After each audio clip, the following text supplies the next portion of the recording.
Yetti xazinaning biri sanalgan asalari ona tabiat tomonidan in'om etilgan haqiqiy mo'jizadir. Ulardan bir yilda 4 martagacha hosil olish mumkin.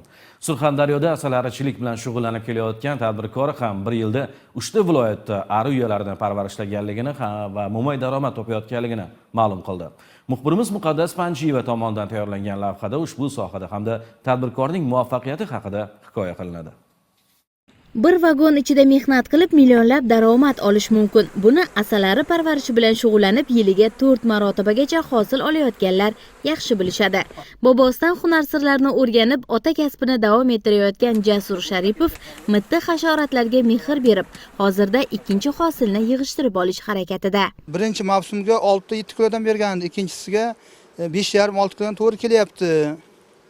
Shu asallarimizni bahorda rivojlantirib, onasini Rossiyaga eksport qildik paket qilib, paketdan qolgan holatiga ona g'umbagini qo'yib, ko'paytirib, urug'lantirib, arlar tayyorladik asalga. Ikkinchi asalni olyapmiz.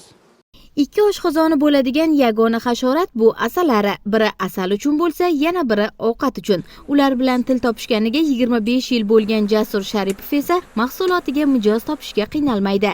Rossiya hamda Dubay davlatlariga ham 1 tonnadan asal eksport qilib, ular bilan doimiy shartnomalar tuzishga ham erishgan. Yaxshi hosil olish uchun esa u hattoki bir yilda 3-4 ta viloyatda bo'lishiga ham to'g'ri keladi. Bahorda arlarimizni Surxondaryoda boqib, bu yerda gullar o'tgandan keyin Jizzax Baxmalga bordik. U yerda arlarimizni ko'paytirib, Qashqadaryo viloyatiga yontoqqa tushdik. Yontoqdan ham yaxshi bo'ldi. Yontoqlar tugagandan keyin Buxoroga paxtaga o'tib ketdik. O'tgan yil asallarimiz yaxshi bo'ldi, 45 kilodan sal oldik. Bu yil ikkinchisini olyapmiz. 2 martaga 12-15 kilodan to'g'ri kelyapti.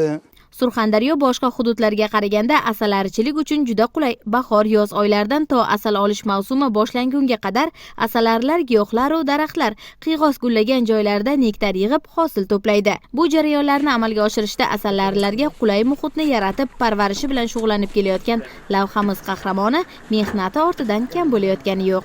Shu asallarning orqasidan mashina oldik, uy qurdik, to'ylar qildik. Kam bo'lganimiz yo'q. Har yili 2-3 ta shogird chiqaramiz. Shogirdlarimiz ham 100 ta, 150 ta oila qilgan. Hozirgi kunda 650 ta asalarimiz bor. Asalari 40 kundan kam yashaydi, kamida 1000 ta gulga qo'nadi va umri davomida 1 choy qoshiqdan kamroq asal hosil qiladi. Biz uchun 1 choy qoshiq asal, ari uchun esa bu butun bir hayot degani. Muqaddas Panjiyeva, Xolmat Ne'matlayev, Hudud informatsion dasturi uchun Surxondaryodan.